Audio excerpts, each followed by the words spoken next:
So Luxembourg is a tiny country in between a lot of trouble zones here. Belgium, Germany, France.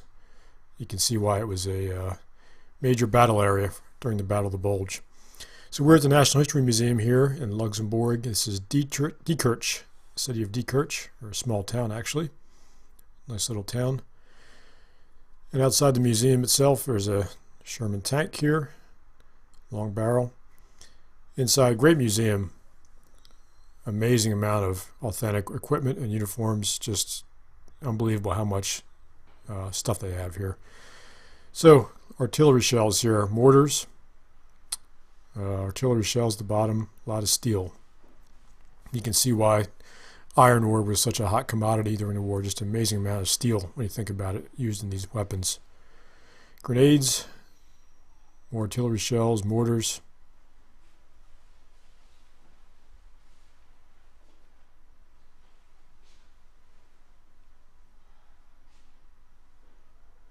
It's a large mortar there. American rifles here, M1s, sniper rifles, and carbines that the paratroopers used. 30 cal machine gun there, some pistols, the BAR, and the grease gun, and also the Tommy gun up top. This is the German, one of the first semi-automatic rifles.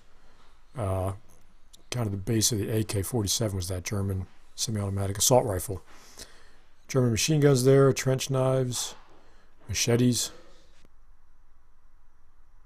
This is called Zimmerit. It was a plaster-like substance that they used to paste onto the German tanks to prevent mines from sticking on them. Likewise, this is a sheet metal kind of plate that they would weld outside the tank to help deflect rounds. So anti-tank rounds were a big problem for both sides. So kind of recreation here of the Battle of the Bulge, U.S. Signal Corps climbing poles to tap into wires and set up communications. Mines, German mines. These are pretty insidious weapons here. Caused a lot of injuries to men and a lot of machines too. Again, mortars, German mortars. This is a U.S. tanker with his M3 grease gun. Authentic American helmets and German helmets. This U.S. trooper. He's got some winter camouflage. It's kind of ad hoc. The U.S. didn't really have the white winter camouflage the Germans had, so they had to create their own. A bomb here addressed to Hitler. Big bomb. Some artwork from a U.S. soldier. Another quad 50 cal portable anti-personnel, anti-aircraft gun. This is an interesting tracked vehicle. I don't really see many of these. U.S. tracked vehicle here.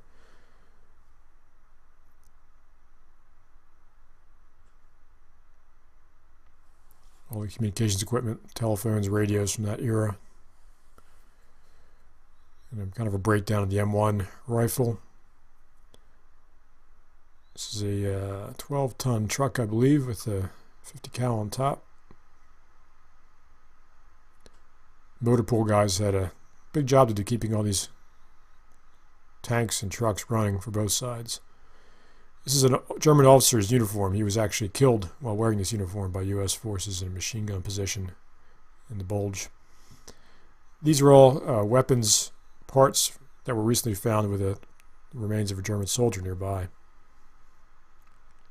Still finding them in the area today.